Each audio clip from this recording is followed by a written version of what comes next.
BCB নির্বাচন স্বচ্ছ ও নিরপেক্ষ করতে প্রয়োজনীয় সব ব্যবস্থা নেওয়া হবে বলে জানিয়েছেন অ্যাডহক কমিটির সভাপতি তামিম ইকবাল। সবকিছু ঠিকঠাক থাকলে আগামী মাসের ৭ তারিখ নির্বাচন অনুষ্ঠিত হতে যাচ্ছে।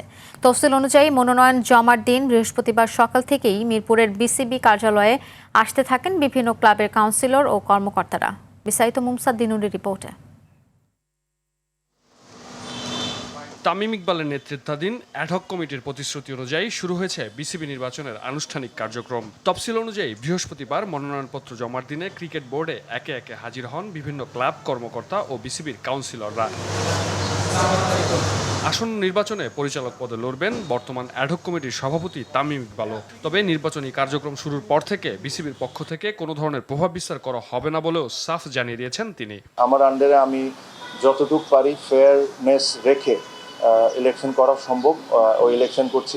আমরা ইলেকশনকে ইলেকশনের মতো ট্রিট করব। ইলেকশন যতটুকু ফেয়ার হতে পারে অতটুকু হবে। এদিকে আগামী ৭ জুন অনুষ্ঠিতব্য বিসিবি নির্বাচনের দায়িত্বে থাকা প্রিজাইডিং অফিসার সংবাদ সম্মেলনে জানান, এখন পর্যন্ত 3টি ক্যাটাগরিতে মোট ৩৯ জন মনোনয়ন ফর্ম সংগ্রহ করেছেন। যারা কিনেছেন ক্যাটাগরি 1-এ 19টা, ক্যাটাগরি 2-তেও 19টা, আর ক্যাটাগরি 3-তে 1টা। 23 জন এখানে ভোটের মাধ্যমে নির্বাচিত হবে, আর 2 জন ন্যাশনাল স্পোর্টস কাউন্সিল কর্তৃক মনোনীত হবেন।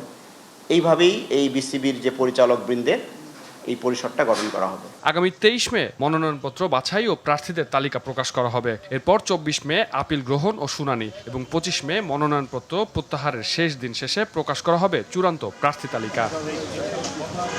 এদিকে শেরেবাংলা ক্রিকেট স্টেডিয়ামে আধুনিক জিমনেশিয়াম ও সুইমিং পুল নির্মাণের উদ্যোগও নেওয়া হয়েছে বলে জানান তামিম। পাকিস্তানকে হারিয়ে পাওয়া বোনাসের অর্থ দীর্ঘমেয়াদী বিনিয়োগ হিসেবে বিসিবিতেই ফেরত দিয়েছেন ক্রিকেটাররা। ওরা বলছে যে ভাইয়া বোনাস আমাদের দরকার নেই, বাট আপনি যদি একটা খুব সুন্দর করে একদম best of the best facilities দিয়ে জিমটা আর সাথে সুইমিং পুলটা যদি করে দেন, তাহলে আমরা এটা আমাদের বোনাস হিসাবে কাউন্ট করে নিব। মুমসাদ দিনুরি, RTV, ঢাকা।